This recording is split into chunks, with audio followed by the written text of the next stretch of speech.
go! Everyone watching this from Prattle and Pages is going to be like, who is that?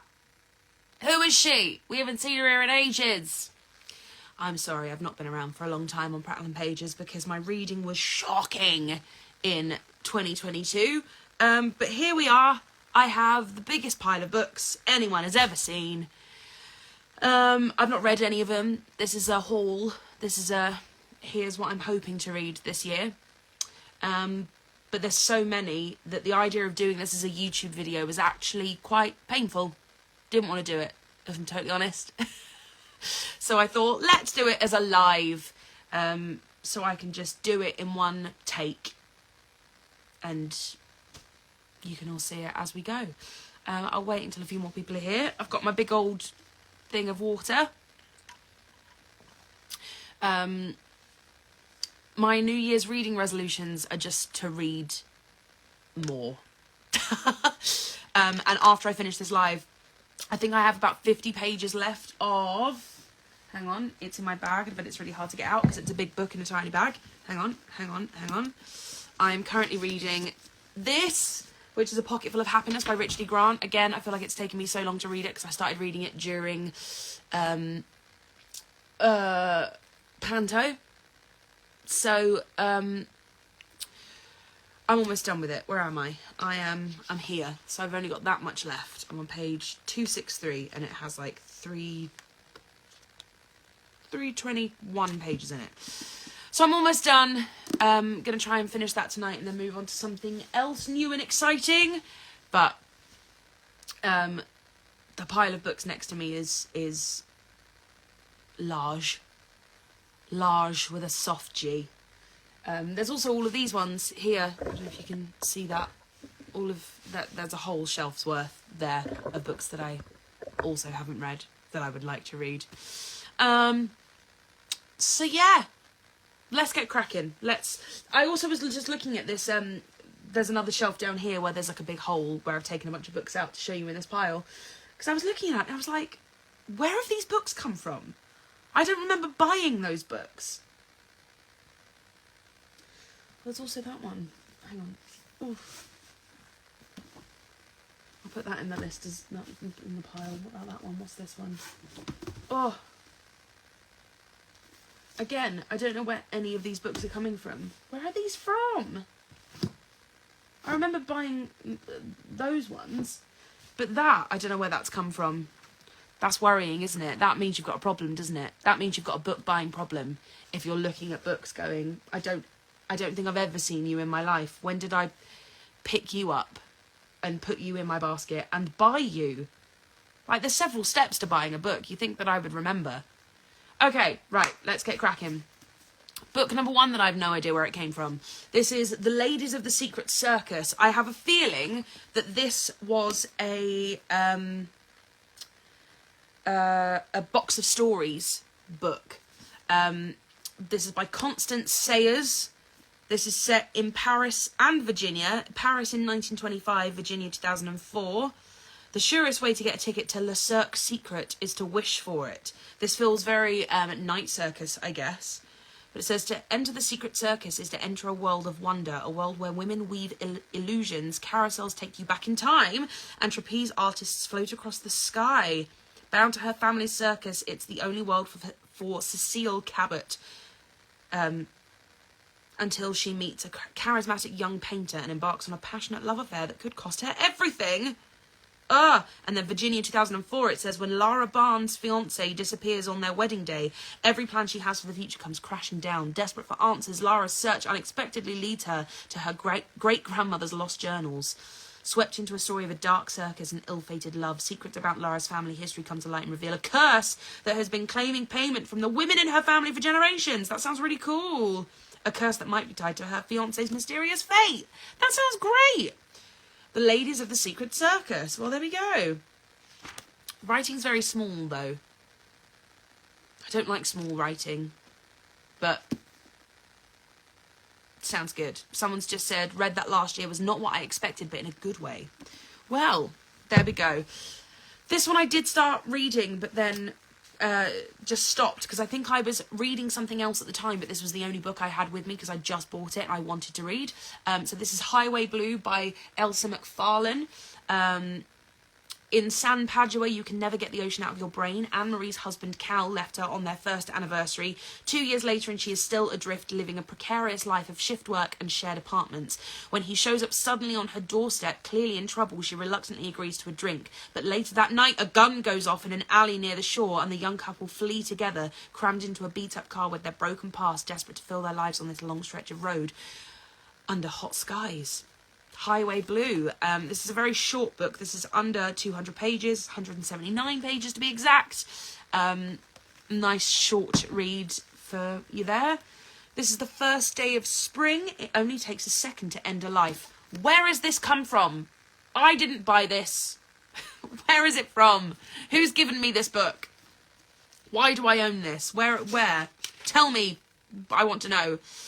8-year-old Chrissy has a new secret. It gives her a fizzing sherbet feeling in her belly. She doesn't get to feel power like this at home, where food is scarce and attention scarcer. 15 years later, Julia is trying to mother her 5-year-old daughter, Molly. She is always worried about her parenting skills, terrified that social services are about to take Molly away. That's when the phone calls begin, which Julia is too afraid to answer because it's clear the caller knows the truth about what happened all those years ago. Ooh, that sounds like a bit of a thriller mystery. The First Day of Spring by Nancy Tucker. Oof, that sounds good. This is the problem. There's just so many books and so little time. Now this one. That one I remember reading the back of. So maybe I did buy that one. Or maybe I was sent that one. I don't remember. There's no point in trying to remember because I don't remember. But this one, I definitely do not know where this came from. I've never seen this book in my life. So this is The Forgotten Memories of Vera Glass. Oh, maybe I got sent this one. I think I got sent this one by the publishers. The Forgotten Memories of Vera Glass. I mean, I'm not complaining. I'm thrilled. But, you know when you just look at something going, how have you ended up in my house? This is Anna Premeza. I'm sorry if I've pronounced that wrong. It must be nice having a twin. Oh, this is Hound. That's not the actual blurb. Vera has a nagging feeling she's forgetting something. It's not her keys or her homework. It's something bigger. Or maybe someone. When she discovers her best friend Riven, I'd say, but could be wrong, is experiencing the same strange feeling, they set on a mission to discover what's going on. Everyone in Vera's world has a special ability, a little bit of magic that helps them through the day. Perhaps someone's ability is interfering with her memory, or is something altering their very reality. Vera and Riven intend to fix what's broken and get back whatever they've lost. But how do you find the truth when you can't even remember what you're looking for in the first place? Mind-bending, heartbreaking, and totally enthralling. That sounds really good. I want to know if that's like actual magic that people have, or whether it's just like, I don't know, the magic being someone makes a really good cup of coffee and that's what gets them through the day. You know what I mean? I want actual magic. Let's see. I filmed a video today, and so I've been talking a lot, so my voice is like, just in case you missed that, my voice is like. Okay, the next one is definitely one that I was sent by publishers, because this is a proof copy of a book that came out in May last year, but I still haven't gotten around to reading it. This is The Songs You've Never Heard by two authors, Becky Jerams and Ellie Wyatt. Is there a blurb? Yes, there is. Meg McCarthy seems to be everything Alana Howard is not, rich, glamorous, and thanks to Casper, her world-famous pop star brother, this feels familiar, a social media influencer that every brand wants to sponsor. While Meg is feeling trapped by the squeaky clean McCarthy brand, plagued by online haters, and too terrified to share her own talent with the world, songwriter Alana is wowing local audiences with her stage presence. She certainly doesn't seem to be scared of standing out, but when Meg and Alana's worlds collide, they both learn that appearances can be deceiving. How can two lost girls find their voices in a world that is determined to keep them silent? I mean, that sounds right up my street, so I definitely might put that in a separate pile of books that I want to read immediately. But this is The Songs You've Never Heard by Becky Jerams and Ellie Wyatt. I love a two-authored book as well. And Becky Jerems is actually a singer-songwriter, which is quite exciting. Oh, and Ellie Wyatt is also a BAFTA-winning songwriter. So it's written by people who know what they're talking about. Next is Lessons in Chemistry by Bonnie Garmus. This is like a massively famous book now. Oh, I bought a signed copy. Go me. Love that. Love that for me. That's fun. I bought this from Daunt Books. I love it when they give you bookmarks. But I'm going to take them out and use them.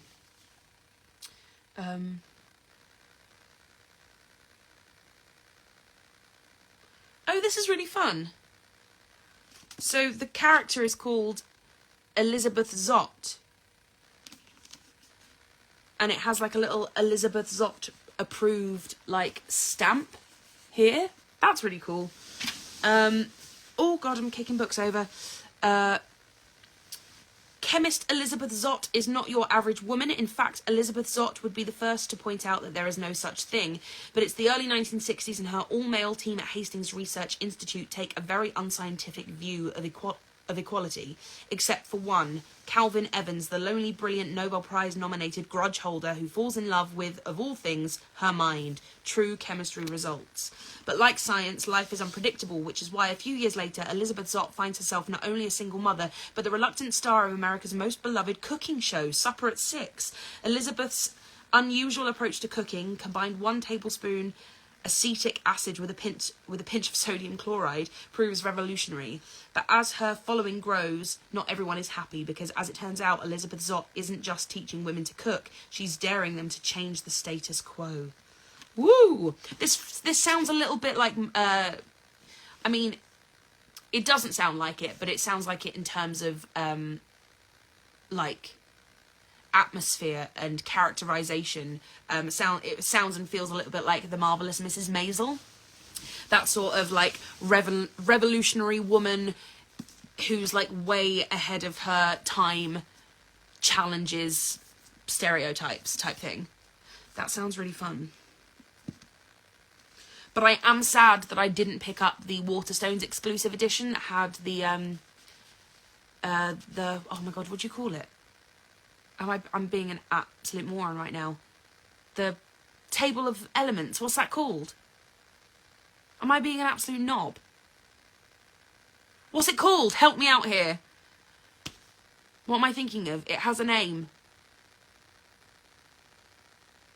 Help me. Help me.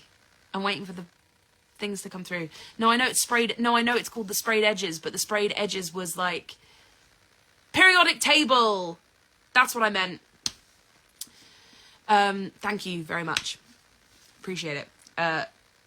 Just had a real brain fart then for a second. I was like, I know what this is called, but I haven't said these words in such a long time.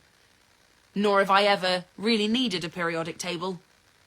Unless, I will never need it unless I play a scientist, which I highly doubt is going to happen anytime soon. But yeah, the Sprayed Edges on the Waterstones exclusive were the periodic table, which were really cool.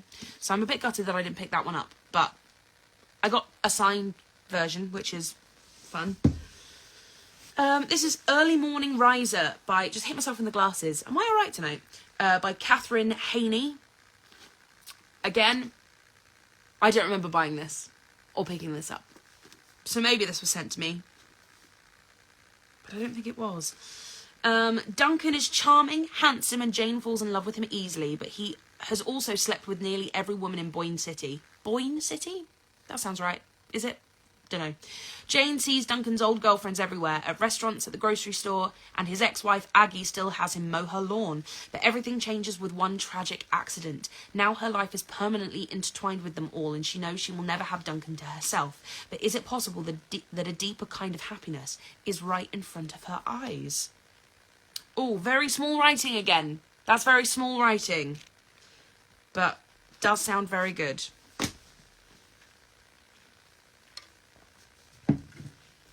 This is The Dance Tree by the wonderful Kieran Millwood Hargrave. A phenomenal writer.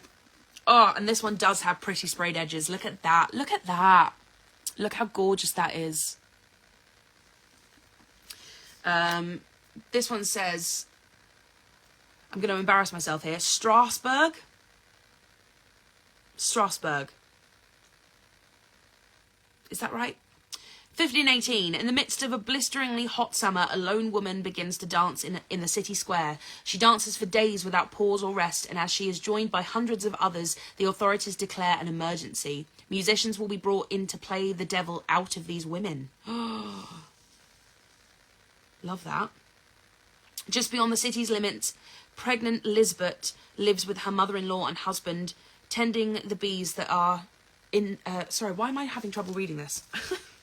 Tending the bees that are their livelihood. And then as the dancing plague gathers momentum, Elizabeth's sister-in-law, Neith, N-E-T-H-E, Neith, returns from 7 years' penance in the mountains for a crime no one will name. It is a secret that Elizabeth is determined to uncover. As the city buckles under the beat of 1,000 feet, she finds herself thrust into a dangerous web of deceit and clandestine passion. But she is dancing to a dangerous tune. Ooh, that sounds really good. So that's The Dance Tree by Kieran Millward Hargrave. So good.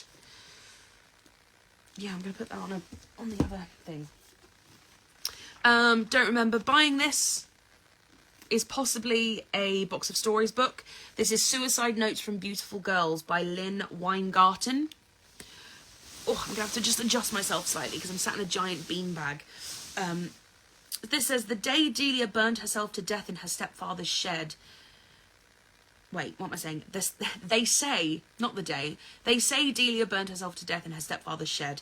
They say it was suicide, but June doesn't believe it. June and Delia used to be best friends in that way that comes before everyone else. It was like being in love, except more. They had an infinite number of... Am I okay? They had an infinite number of secrets, tying them together like thin silk cords. But one night a year ago, everything changed. June, Delia and June's boyfriend Ryan were just having a little fun. Their good time got out of hand, and in the cold blue light of morning, June knew only this: things would never be the same again. Now Delia is dead, and June owes it to her to find out the truth, which is far more complicated than she ever could have imagined. That sounds great. That sounds really good. I can see there's lots of people being like, your trousers are amazing. These are pyjama bottoms. These are wonderful, wonderful pyjama bottoms from Chelsea Peers. Is that what they're called? Chelsea Peers. Chelsea Peers? I'm sticking with that until I remember the exact name. But that's going on my pile of things to read imminently. Next up is a book by my friend Michelle Elman. This is The Selfish Romantic, which I've yet to read. But she's an amazing person, but also an amazing author. And she signed it for me and wrote me a little message that says, "You are worthy of love. Lots of love, Michelle." She's amazing. This is non-fiction. Have you ever wondered what it would be like if dating was fun? It's time to find out. Life coach Michelle Elman is here to show you how to be single and love it. The dating myths that need busting and why romance is for everyone, not just those who tick a box.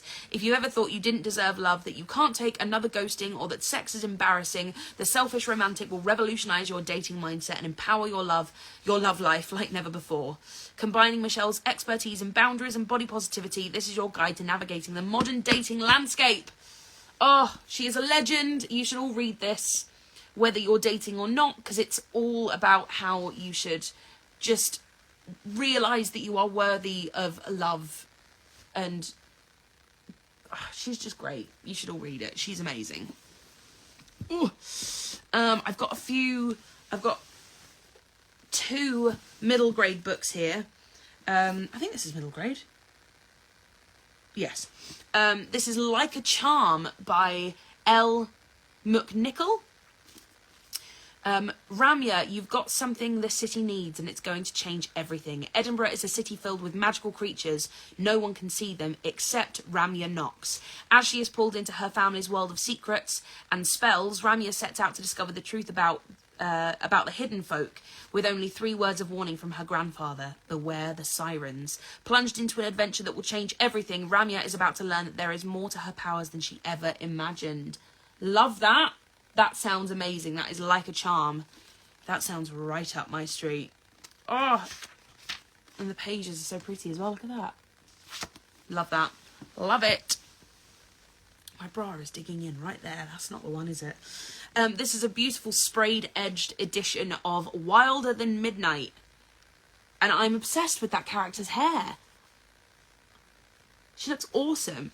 Okay, Silverthorn is a kingdom of long-kept secrets, a castle of locked doors and hushed whispers, a village trapped between terrors known and unknown, a forest of trees and tangled thorns, and something is in the air stirring up the leaves. Sapphi is a good girl, used to following the rules, yet curious to take the path unexplored. Aurelia is a defiant girl, locked in a tower but planning her escape. And Wild Rose is a fierce girl, raised by wolves and determined to set her forest free. Together they will change life in Silverthorn forever. That sounds so up my street. It is sickening. I can't wait to read that. Next is one that I bought sort of on a whim. It's a poetry collection. Oh, I've got a bookmark in this one too. This is a poetry collection, but I think it's going to be quite hard to read. I think it's going to be quite emotional. This is by someone called Hussein Manawer. It's called Life. I feel like I'm going to sneeze. Am I going to sneeze? There's a sneeze brewing. I can feel it at the back of my nose. Life is sad and beautiful. This is my journey, the words, poems and emotions that led me out of the maze in my mind and through grief and darkness to a better place. Buckle up, we're in for a rhyme. I feel like I read a couple of the poems and felt quite emotional as I read them. So I feel like this is going to be one of those books that you need to sort of dip in and out of, because it might be a bit much to read it all at once. This is a book that Joel got me. I don't think it was for Christmas. I think he just randomly got it for me and picked it up in the shop. This is She and Her Cat by Makoto Shinkai. The cat on the front cover is just too cute. But this is, bear with. On the outskirts of Tokyo, in a neighbouring In a neighbourhood crossed by a commuter railway, local cats weave their way through lives and homes as their owners navigate difficult times. A cat named Chobi sends silent messages of courage to a young woman, willing her to end a faltering relationship. A gifted artist fatally misunderstands her boss's enthusiasm for her paintings. A manga fan shuts herself away after the death of her friend, while her cat Cookie hatches a plan to lure her outside. A woman who has dedicated her life to a distant husband learns a lesson in independence from her cat. Against an urban backdrop of humming trains and private woes, She and Her Cat explores the gentle magic of the everyday. Populated by both the friendly and the feral, it reveals, with heart-stopping wisdom and warmth, how even in our darkest moments, community and connection may lead us to a happier place. This feels like such a heartwarming book. I read, was it called The Cat That Saved? The Cat That Saved Books? The Cat That Saved Books. Is that what it's called? I tell you what, the older I get, the worse my memory is. It's a book about cats and books. I think it's called The Cat That Saved Books. But that doesn't sound right. But anyway, I read that, and this feels like it's got a similar vibe. It's very short. Bear with. It is... Oh god, it's less than 150 pages. Oh, no, it's 153 pages. 54 pages. There we go.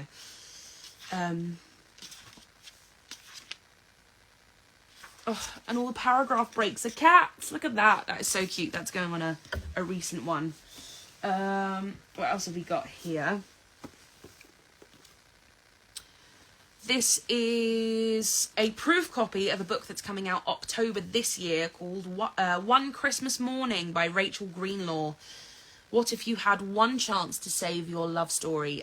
This is also released by HQ, who also publish my adult fiction books. So this says, they say you know when you meet the one. The moment Eva locked eyes with James over a library bookshelf, she knew she'd found her soulmate. Over 10 years, they fell in love, got married and made plans to start a family until everything changed one Christmas 3 years ago, and they've been drifting apart ever since. Eva hopes a friend's Christmas party in our old manor house in Cornwall will give them the chance to reconnect. But the last thing she expects is to wake up on Christmas morning in the body of a different guest. As Eva's forced to keep reliving Christmas Day from the perspectives of those closest to her, she realises just how much her life has fallen off track. But can Eva break the cycle and save her future with James before it's too late? That sounds great. That is One Christmas Morning by Rachel Greenlaw. Love it. Oh, right, water break. Goodness me. I feel like I'm far too overexcited. I feel very giddy.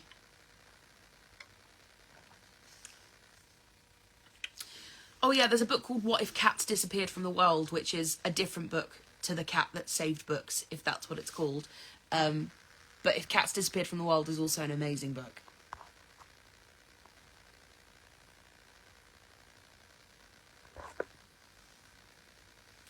I forgot about that book, What If Cats Disappeared from the World. That's a gorgeous book. Okay, next up we have The Revelry by Catherine Webber. One night can change your life. Dramatic. Growing up in Ember Grove, Bitsy Clark knows better than to break the rules around the Revelry, the mysterious end-of-year party in the woods. So when her best friend Amy persuades her to sneak in, Bitsy is full of misgivings. Misgivings that she should have listened to, because it's after the Revelry that Bitsy's luck turns.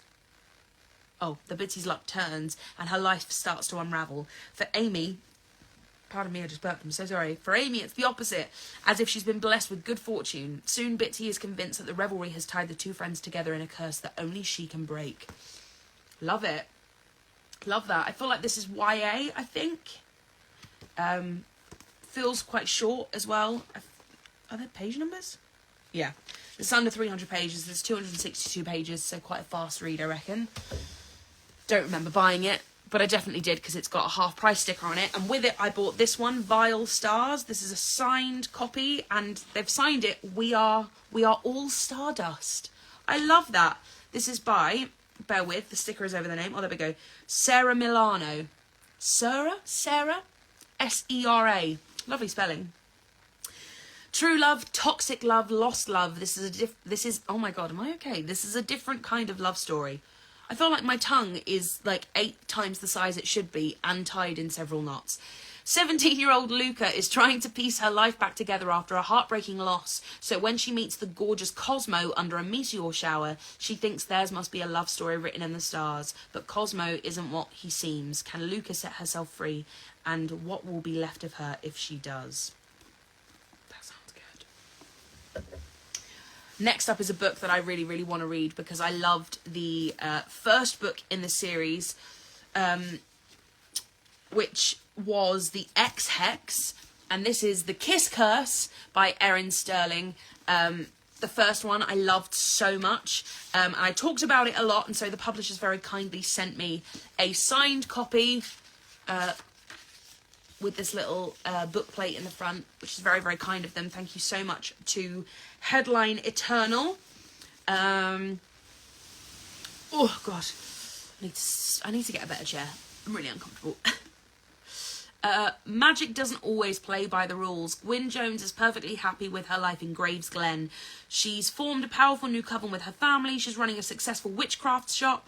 Something Wicked is the name of the shop, and she's mentoring some of the younger witches in town. As Halloween approaches, there's only one problem. Llewellyn Wells Penhallow. God, that's the name of an elf, isn't it? Wells has come to Graves Glen for 2 reasons: to re-establish his family's connection to the town and to make a new life for himself away from his father. But when he opens a magic shop of his own just across the street from Gwyn's, he quickly learns that going up against her won't be as easy as he thought, especially after an accidental, magic-inspired and very hot kiss. While Gwyn and Wells are fully committed to their witchy rivalry, they soon find themselves thrown together once again to deal with the sudden appearance of a mysterious new coven and Gwyn's growing concern that something or someone is messing with her magic. The first book of Erin Sterling's is amazing and was also very steamy. So maybe don't read on a train like I did. Okay, water break. Water break. Oh, is Joel here? Hello, Joel. He should be nearing his, hello husband-to-be. He should be nearing his interval, I think.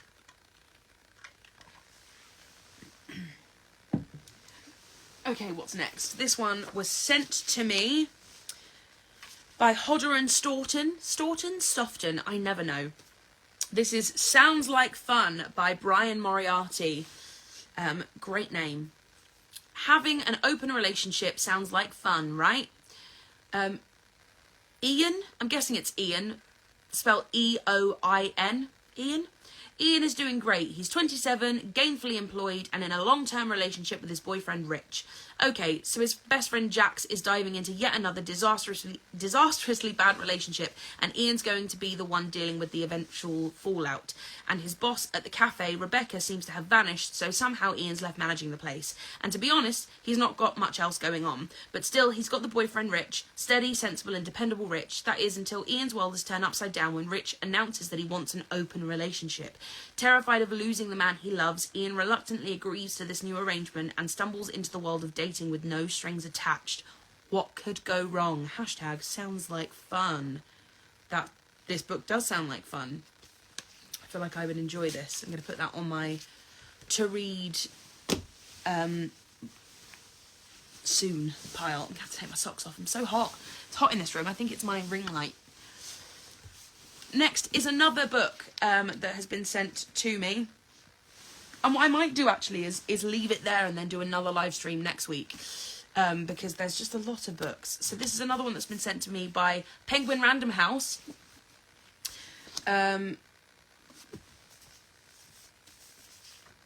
Is it? Or am I getting things mixed up? Yeah. Penguin Random House sent me this one. This is called The Cassandra Complex. This is out May of this year. So I'm going to read this one soon, I think. This is by Holly Smale. She's just been dumped. She's just been fired. Her local cafe has run out of banana muffins. Cassandra Penelope Dankworth is a creature of habit. She likes what she likes, museums, jumpsuits, her boyfriend Will, and strongly dislikes what she doesn't. Mess, change, her boss drinking out of her mug. I feel like I'm not making any sense tonight. Her life runs in a pleasing, predictable order. Until now. She's just been dumped, she's just been fired, her local cafe has run out of banana muffins, then something truly unexpected happens. Cassie discovers she can go back and change the past. Now, Cassie should be able to find a way to fix the life she accidentally obliterated, and with time on her side, how hard can it be? That sounds great. I'm going to read this one soon, because this comes out in May of this year, and I'd like to be ahead of the curve. And I'm going to end on this one because I'm so excited to read this one. This is Legends and Lattes by Travis Baldry. She's done slaying monsters. She's ready to serve coffee. After decades of adventuring, Viv the Orc Barbarian is finally hanging up her sword for good. Now she sets her sights on a new dream, for she plans to open the first coffee shop in the city of Thune, even though no one there knows what coffee actually is. If Viv wants to put the past behind her, she can't go it alone. Help might arrive from unexpected quarters, yet rivals old and new stand in the way of success, and Thune's shady underbelly could make it all too easy for Viv to take up the blade once more. But the true reward of the uncharted path is the travellers you meet along the way. Whether bound by ancient magic, delicious pastries, or a freshly brewed cup, they may become something deeper than Viv could ever have imagined. I just cannot wait to read this. This is like right at the top of my list. And I actually hunted down this book because I saw a booktuber recommend it and it just sounded so up my street. So this is Legends and Lattes by Travis Baldry. I'm going to leave it there because my throat has actually started to hurt with the amount of talking that I've been doing. So thank you for joining me. I will save this live and I will do another one after I am back from my holiday to tell you about the rest of the books.